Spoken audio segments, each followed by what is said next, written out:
Donald Trump কোথায়?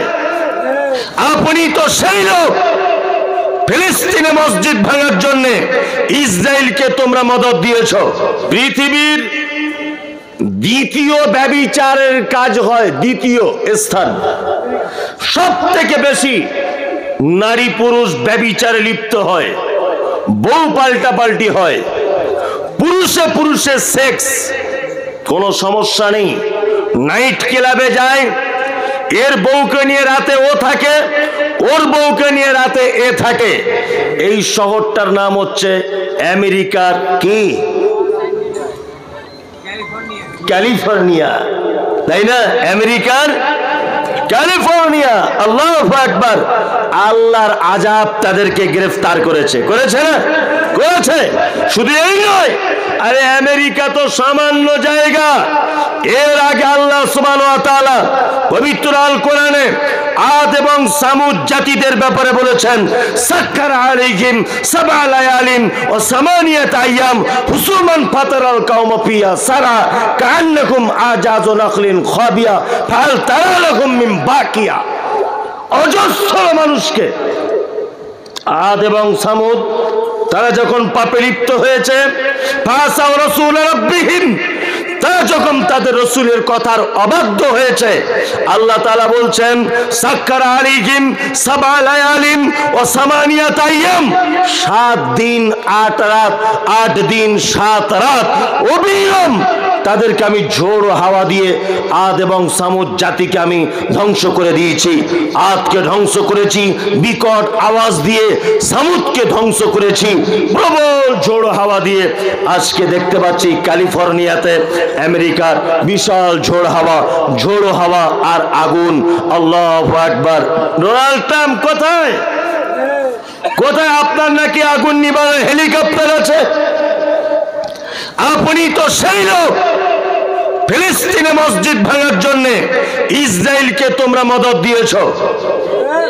তাছাড়া Israel পৃথিবীর একটি মাত্র দেশ, ইহুদি দেশ, যে দেশে 1 কোটি মানুষ বসবাস করে না, মাত্র 84 লক্ষ মানুষের বসবাস।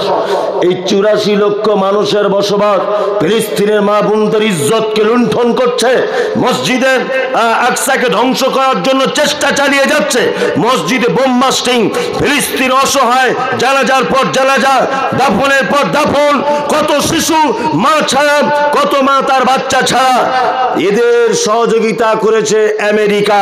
আল্লাহ তাআলা বলেছেন ফাতারাব্বাসু হাত্তা ইয়াতি আল্লাহু বিআমরিহি, তোমাদের পাপ যখন কঠিন পর্যায়ে পৌঁছে যাবে, তোমরা শুধু অপেক্ষা করবে আমার হুকুমে আযাব আসা পর্যন্ত। অপেক্ষা করবে, আমার আযাব চলে এলে পৃথিবীর কেউ তোমাদেরকে বাঁচাতে পারবে না। ক্যালিফোর্নিয়া শহরে মোবাইলে দেখতে পাচ্ছে আমেরিকার নারকেল গাছের উপরে দাউ দাউ করে আগুন জ্বলছে। ওখানে আগুন কে লাগালো? কে লাগালো ওখানে আগুন? আরে হেলিকপ্টারের পানিতে কাজ, হেলিকপ্টারের পানির কাজ। আল্লাহর আযাব চলে এলে সব চলে চলে। শুনুন, আপনাকেও বলে রাখছি একটা কথা, আপনি যে পাপ কাজে লিপ্ত যুবক, সেই পাপের জন্য কিন্তু আযাব এসে যাবে। অনেক আযাব ইতিমধ্যে আমাদেরকে টক্কর লাগিয়েছে। তার ভিতরে একটা কথা বলি, আজ থেকে সম্ভবত 1 সপ্তাহ 10 দিন আগে দিনাজপুরের দিকে ছোটখাটো ভূমিকম্প হয়েছে।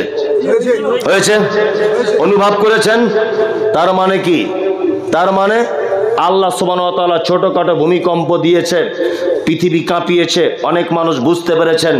আল্লাহ আপনাকে সতর্ক করছে, একটু সতর্ক হয়ে যান বন্ধু, একটু সতর্ক হন, জীবনযাত্রা পরিবর্তন করুন। কি বললাম বুঝলেন? আপনি যে কি পাপ কাজে লিপ্ত হচ্ছেন, আল্লাহু আকবার, আল্লাহু আকবার, আল্লাহু আকবার। জেনা ব্যভিচার অহরহ চলছে, চলছে না? চলছে। আচ্ছা, মুর্শিদাবাদে কত % মুসলিম? মালদাতে কারো জানা আছে? আমার জানা নেই। 60% হবে মুসলিম। 51% মুসলিম মালদাতে, তাই তো? এবার আপনাদেরকে বলছি, আপনাদের এই যে ডাক বাংলা, ধুলিয়ান, এইগুলোর মধ্যে কত % মুসলিম হবে আইডিয়া? 60%, তাই না? 60-70% মুসলিম, তাই না? তারপরেও দেখুন আল্লাহ আযাব আসবে কিনা। তারপরেও দেখবেন ওই আপনার ঘাটের কাছাকাছি ব্যভিচারে লিপ্ত হচ্ছে সব মানুষ, দেখতে পাচ্ছেন না? আমি নিজে দেখার কথা বলেছি, চোখে দেখা। ঘাটের ওই চারিদিকে ধুলিয়ান ডাক বাংলা থেকে ঘাট পার হলে চারিদিকে সব বেশ্যা মহিলারা, পতিতালয়ের নারীরা দেহ ব্যবসায় লিপ্ত। যাচ্ছে কারা? কারা? আপনার ঘরের যুবক, আমার ঘরের ছেলে, অজস্র যুবক, অজস্র মানুষকে আপনি দেখতে পাবেন তারা এইসব কাজে লিপ্ত হচ্ছে কি হচ্ছে না? আল্লাহ বলেছে ফাতারাব্বাসু, অপেক্ষা করো শুধুমাত্র, হাত্তা ইয়াতি আল্লাহু বিআমরিহি, আমার পক্ষ থেকে তোমাদের কাছে আযাব আসা পর্যন্ত অপেক্ষা করো। পাপ কাজে পুরো ছেয়ে গেছে গোটা সমাজ, ছেয়ে গেছে না গোটা সমাজ। আপনাদের কাছে অনুরোধ, এই গ্রামের যে সমস্ত যুবকরা রয়েছেন, এই গ্রামে বসবাস যারা করেন, আপনাদের কাছে বিনীত অনুরোধ করছি, যুবক, তুমি বাবরি মসজিদ ভেঙেছো বলে তুমি নরেন্দ্র মোদীকে গালাগালি করেছো, করেছো না? করেছো। তুমি অমিত শাহকে গালাগালি করেছো, করেছো না? করেছো। তুমি সেই যুবক, মুহাম্মদ সাল্লাল্লাহু আলাইহি ওয়াসাল্লামের বিরুদ্ধে কেউ কোনো কথা বললে তুমি কি করো? লাঠি নিয়ে সবার আগে ফার্স্ট কাতারে তুমি দাঁড়াও, তাই না? তুমি তো সেই যুবক যে যুবক সমস্ত কাজে রক্ত গরম করে তুমি আগে থাকো, কিন্তু বড় দুঃখ লাগে আজান হলে তুমি মসজিদে আসো না, রমজান মাসে তুমি সিয়াম পালন করো না, বড় দুঃখ লাগে জানুয়ারিতে তুমি ডেক বাজিয়ে পিকনিক করো, হ্যাঁ, এটা বড় দুঃখ লাগে। রাতের বেলা পরের মেয়ের সঙ্গে তুমি রাত 2টো পর্যন্ত ভিডিও কলে কথা বলো, তোমাকে দেখে এটা বড় কষ্ট হয়। তুমি অবৈধভাবে রাস্তায় ঘোরাফেরা করো, কত মেয়েকে নিয়ে সিনেমা দেখতে চলে যাও, কত মেয়েকে বাইকে বসিয়ে তুমি অন্যায় কাজে লিপ্ত হও। তুমি কি সমাজ পরিবর্তন করবে? এখন দেখতে পাচ্ছি ডাক্তার নিজে অসুস্থ, তাই না? ডাক্তার নিজে অসুস্থ। আমরা যারা সমাজ পরিবর্তন করার পদক্ষেপ গ্রহণ করব, আমরা নিজের একটু পরিবর্তন হই ইনশাআল্লাহ। পরিবর্তন আপনি জীবনে হতে পারবেন না যতক্ষণ না পর্যন্ত আল্লাহর ভয় আপনার এই জায়গাটায় না আসবে। পৃথিবীর শ্রেষ্ঠ যুবক, শ্রেষ্ঠ যুবকের একটা কথা বলে আমি বক্তব্য আস্তে আস্তে আস্তে আস্তে শেষের দিকে নিয়ে চলে আসব। এক, মুসআব বিন উমায়ের। নাম কি? মুসআব বিন উমায়ের। বাড়ি কোথায়? মক্কায়। বাড়ি কোথায়? মক্কায়। মক্কায় যত ধনী লোকের বেটা, এদিকে ফিরুন, যা কিছু শুনেছেন সব ভুলে যান, আমার অসুবিধা নেই, আপনাকে এইটা শুনে যেতে হবে। নাম তার মুসআব বিন উমায়ের। মক্কায় বাড়ি, মক্কার সব থেকে ধনী লোকের বেটা। নাম কি? মুসআব বিন উমায়ের। কত ধনী জানেন? যে জামাটা একবার পরতো দ্বিতীয়বার জীবনে পরতো না। 2, মুসআব যে আতর লাগাতো রাস্তা দিয়ে গেলে বোঝা যেত যে এই রাস্তা দিয়ে গেছে মুসআব বিন উমায়ের। মুসআব এমন একজন ছেলে, যে ছেলেটার আল্লাহর নবীর সঙ্গে রূপ চেহারার অনেকটা মিল ছিল। কি বললাম বুঝলেন? মুসআব কোঁকড়ানো মাথায় তার চুল, আর রূপ তার দেখে কে। মক্কায় আল্লাহ নবী সাল্লাল্লাহু আলাইহি ওয়াসাল্লাম দ্বীনের দাওয়াত দিলেন। আপনিও যুবক, সেও যুবক, এই জন্য আপনাকে আমি ঘটনাটা শোনাতে চাইছি। আপনিও যুবক, সেও যুবক, আপনাকে আমি শোনাতে চাইছি। আল্লাহ নবী সাল্লাল্লাহু আলাইহি ওয়াসাল্লাম মক্কায় দ্বীনের দাওয়াত দিচ্ছেন গোপন ভাবে। মুসআবের কানে খবর গেল যে মক্কাতে একটা জাদুকর এসেছে, লোকটা খুব বদমাশ, খারাপ, তার নাম মুহাম্মদ সাল্লাল্লাহু আলাইহি ওয়াসাল্লাম। খুব খারাপ, লোকে সবাই খারাপ বলছে। মুসআব একদিন ভাবছেন যে সবাই লোকটাকে খারাপ বলে, আমি একটু লোকটার কাছে যাব, দেখি অরিজিনালি লোকটা খারাপ কিনা। দারুল আরকাম, আরকাম বলে একজন সাহাবী, তার বাড়িতে আল্লাহ নবী সাল্লাল্লাহু আলাইহি ওয়াসাল্লাম 2-4 জন সাহাবীদেরকে নিয়ে গোপনে কোরআন তেলাওয়াত করে কোরআনের ব্যাখ্যা বিশ্লেষণ করছেন। মুসআব গেলেন তার বাড়িতে, হাদিস সহিহ, দরজায় কে? মুসআব। সাহাবীরা তো ভয়ে থরথর করে কাঁপছেন। নতুন ঈমান এসছে, 4-5 জন নতুন ঈমান, ভয়ে থরথর করে কাঁপছি। বা মুসআব চলে এলো মানে আমাদের মেরে শেষ করে দেবে। আল্লাহ নবী সাল্লাল্লাহু আলাইহি ওয়াসাল্লাম বলছেন, মুসআবকে ভিতরে ঢোকার অনুমতি দাও। মুসআবকে ভিতরে ঢোকার অনুমতি দিলেন আল্লাহ নবী। আল্লাহ নবী সাল্লাল্লাহু আলাইহি ওয়াসাল্লামের কাছে মুসআব বসলেন। আল্লাহ রাসূল মুসআবের গায়ে হাত বোলালেন, হাত বুলিয়ে কিছু কথা বললেন। মুসআব চলে এলেন। মুসআব চলে এসে লোকদেরকে ডেকে ডেকে বলছেন, তোমরা যে লোকটাকে পাগল বলো, তোমরা যে লোকটাকে খারাপ বলো, ওই লোকটার নাম মুহাম্মদ? বলছে হ্যাঁ। বলছে আমি তার কাছে গিয়েছিলাম। এই রকম পৃথিবীতে দামি মানুষ, ভালো লোক আমি জীবনে কোনোদিন দেখিনি। মুহাম্মদ বলে লোকটা আমার গায়ে হাত দেওয়ার সাথে সাথে আমার গায়ে যেন একটা শীতলতা অনুভব করতে লাগলাম, আমার মনটা যেন গলে যেতে লাগলো। আস্তে আস্তে আবার আরেকদিন মুসআব গেল আল্লাহর নবীর কাছে। আল্লাহ রাসূল কোরআন তেলাওয়াত করছেন। কোরআন তেলাওয়াত শুনে মুসআবের অন্তর গলে গেল। আল্লাহর নবীকে মুসআব বলছেন, আল্লাহর নবী আপনি দয়া করে আমাকে আপনার দলভুক্ত করে নেন, আপনি আমাকে কলেমা পড়িয়ে দেন। আল্লাহর নবী সাল্লাল্লাহু আলাইহি ওয়াসাল্লাম মুসআবকে কলেমা পড়ালেন। মুসআব কলেমা পড়লেন। কলেমা পড়ার আসে আল্লাহ নবী সাল্লাল্লাহু আলাইহি ওয়াসাল্লাম বললেন, মুসআব তুমি যে ইসলাম গ্রহণ করেছে কথা গোপন রাখবে, কাউকে প্রকাশ্য বলবে না, সমস্যা হতে পারে। ধনী লোকের বেটা তো। মুসআব ইসলাম কবুল করার পরে আস্তে আস্তে আল্লাহ রাসূলের সঙ্গে ওঠা বসা করতে করতে মানুষ জেনে গেছে মুসআব ইসলাম গ্রহণ করেছে।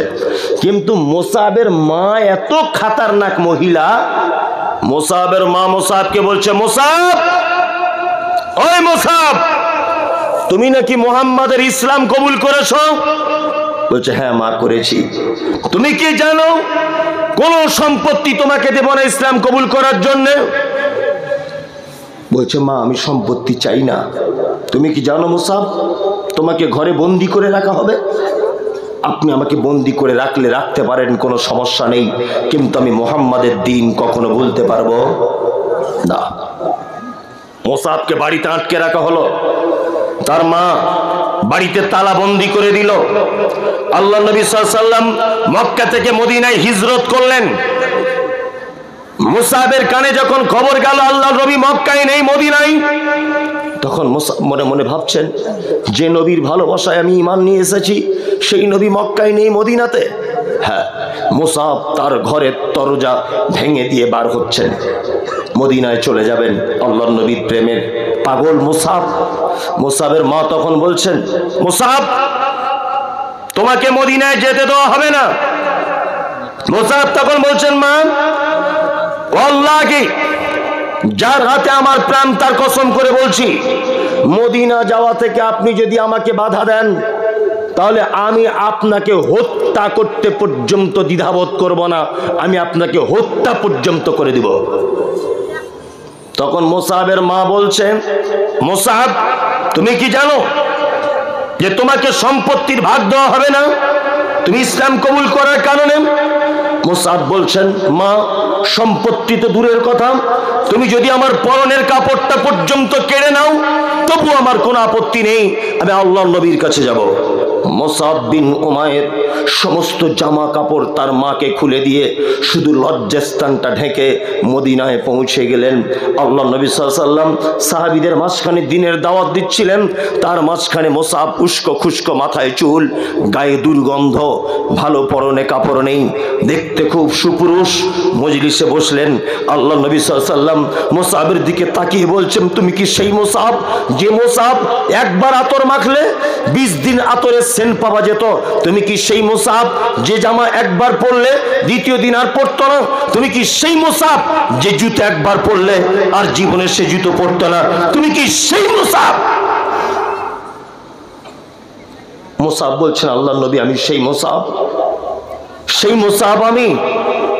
ইসলাম কবুল করার কারণে আজকে আমার এই পরিস্থিতি। আল্লাহর নবী আজকে আমার এই পরিস্থিতি শুধু ইসলাম কবুল করার কারণে। আল্লাহর নবী সাল্লাল্লাহু আলাইহি ওয়াসাল্লামের কাছে মুসআব থাকেন। মক্কা মদিনার সবথেকে ধনী লোকের বেটা মুসআব বিন উমাইর। আল্লাহ নবী কিছুদিন পর বিস্তারিত ঘটনা, উহুদের যুদ্ধের ডাক দিলেন। কোন যুদ্ধ? উহুদের যুদ্ধের ডাক দিলেন। সুবহানাল্লাহ। উহুদের যুদ্ধের সেনাপতি হিসাবে আল্লাহ নবী সাল্লাল্লাহু আলাইহি ওয়াসাল্লাম মুসআবের হাতে ইসলামের পতাকা ধরিয়ে দিলেন। মুসআব ইসলামের পতাকা ধারণ করলেন। যুদ্ধ চলছে, বীর বিক্রমের মতো যুদ্ধ চলছে। যুদ্ধ চলতে চলতে মুসআব বলছেন যে আমার ডান হাতে একজন এসে তলোয়ারে আঘাত করে দিল, ডান হাতটা কেটে পড়ে গেল। একটুখানি বাধা ছিল, আমি আমার হাতের উপরে পা তুলে দিয়ে আমার হাতটাকে টেনে ছাড়িয়ে দিলাম। আর এক হাতে আমি তলোয়ার ধরলাম, আর এক হাতে আঘাত করলো, আমি নিজের মুখ দিয়ে তলোয়ারটাকে ধরলাম। এক পর্যায়ে মুসআব শহীদ হলেন। মুসআব যখন শহীদ হলেন, আল্লাহ নবী সাল্লাল্লাহু আলাইহি ওয়াসাল্লামের সাহাবীরা বলছেন, আল্লাহর নবী, মুসআবের গায়ে যে কাপড় আছে এই কাপড়টা কাফনের জন্য হচ্ছে না। তার মাথার দিকটা যখন ঢাকতে যাচ্ছি পায়ের দিকটা খুলে যাচ্ছে, পায়ের দিকটা দিতে যাচ্ছি মাথার দিকটা খুলে যাচ্ছে। আল্লাহ নবী সাল্লাল্লাহু আলাইহি ওয়াসাল্লাম বললেন, মুসআব যে শহীদ হয়েছে তার মাথার দিকটা ঢেকে দাও, পায়ের দিকটা ইজঘির ঘাস দিয়ে তোমরা তার পায়ের দিকটা ঢেকে দাও। মক্কার সবথেকে সম্ভ্রান্ত ঘরের ছেলে, তার নাম মুসআব বিন উমাইর। কোটিপতি ঘরের ছেলে, ইসলাম কবুল করার কারণে তোমার মতো একজন যুবক ছেলে মাথার দিকটা ঢেকে মৃত্যুর সময় তার পরনের কাপড়টায় কাফনটুকু পর্যন্ত হলো না। এর নাম ইসলামের প্রতি ভালোবাসা। এর নাম কি? ইসলামের প্রতি ভালোবাসা। যুবক, তুমি তো ইসলাম থেকে অনেক দূরে সরে আছো। দূরে সরে আছো না? দূরে সরে আছো। তুমি অন্যায় দেখলে ঝাঁপিয়ে পড়ো, কিন্তু তুমি ইসলামের পক্ষ হয়ে তুমি আমলের দিক দিয়ে একদম নয়। আচ্ছা, আর আজকে তো আলহামদুলিল্লাহ ফজরের নামাজ নাই। আচ্ছা, ফজরের নামাজ হবে আজকে? হবে ইনশাল্লাহ, তাই না? ইনশাল্লাহ হবে। মানে এখন তো বাজে প্রায় 1:30। প্রধান বক্তা আজকের উনি চলে এসছেন, আব্দুর রহমান বিন দেলোয়ার, আপনারা দেখতে পাচ্ছেন। আর আজকের আপনাদের কাছে বিনীত অনুরোধ থাকলো এই যে তবলিগি জলসা, জলসার নাম দিয়েছে কি? হ্যাঁ, তাবলিগি জলসা। তাবলিগি জলসাই যদি হয়, এটা আমার পরামর্শ থাকলো, আমি রাগ করে কিছু বলছি না, 12টার মধ্যে বা তার আগে শেষ করে দেওয়া উচিত। কি বললাম বুঝলেন? তাবলিগি জলসা মানে কি? মানুষ কিছু শিখবে, কিছু জানবে, নতুন কিছু আমল করবে, কোনো জিনিস ছেড়ে দিবে, তাই না? এর জন্য তো তাবলিগি জলসা। তা রাত এই 3টে পর্যন্ত জলসা করে যদি লোক ফজরের সালাত আদায় না করে, হ্যাঁ, তারপরের দিন জোহরের পরেও যদি মানুষ ঘুমায়, তাহলে এই তাবলিগের জলসা দিয়ে উপকার হলো না ক্ষতি হলো? হ্যাঁ, ক্ষতি হলো না? কি যে বুঝেছে কে জানে, নিশ্চয় ভালো কিছু বুঝেছে। তবে একটা কথা বলি, আপনার বোঝাটাই যে সব সময় ঠিক এ কথা নয়। কি বললাম বুঝলেন? ওই জন্য ভালো মানুষদের কাছে পরামর্শ নিতে হয়। কি বললাম বুঝতে পারছেন? যাই হোক, আল্লাহ, যারা আমরা এখানে বসে আছি যুবক ভাইরা, আল্লাহ আমাদের ইমানের জজবা তৈরি করে দাও, যাতে আমরা আগামী দিনে ইসলামের জন্য কিছু করে সমাজকে পরিবর্তন করতে পারি। আল্লাহ তুমি আমাদের এই দোয়া কবুল করো গভীর রাত্রিতে, আমিন। আমিনটা বলুন, আমিন। একজনা উঠে যাবেন না কিন্তু, বলে দিলাম, একজনা উঠে যাবেন না। নিশ্চয় আপনাদের বক্তব্য শোনার সিফাত ভালো আছে, ওই জন্য এত রাতে বক্তা তুলেছেন। হ্যাঁ, একজনা ওঠার চেষ্টা করবেন না। আপনারা উঠে চলে গেলে বিশৃঙ্খলা হবে, বক্তার বক্তব্য রাখতে অসুবিধা হবে। ওই জন্য বিনীত অনুরোধ করে যে আপনারা বসুন, দিনের কথা শুনুন। তবে আমি এই মুহূর্তে আর বসার কথা বললেও মনে হয় আমার গুনাহ হবে। বললাম বুঝলেন না? ওই জন্য আমি আর বলবো না, আল্লাহ যা বলেছি 2-4 বার তুমি ভুল ক্ষমা করে দাও। কেন এত রাতে ঘুমের টাইম আমি মানুষকে বসতে বলছি, এটা বলাটাও ঠিক না। হ্যাঁ, আপনারা পরবর্তী বক্তার বক্তব্য শুনুন। আসসালামু আলাইকুম রহমতুল্লাহি ওয়া বারাকাতুহু।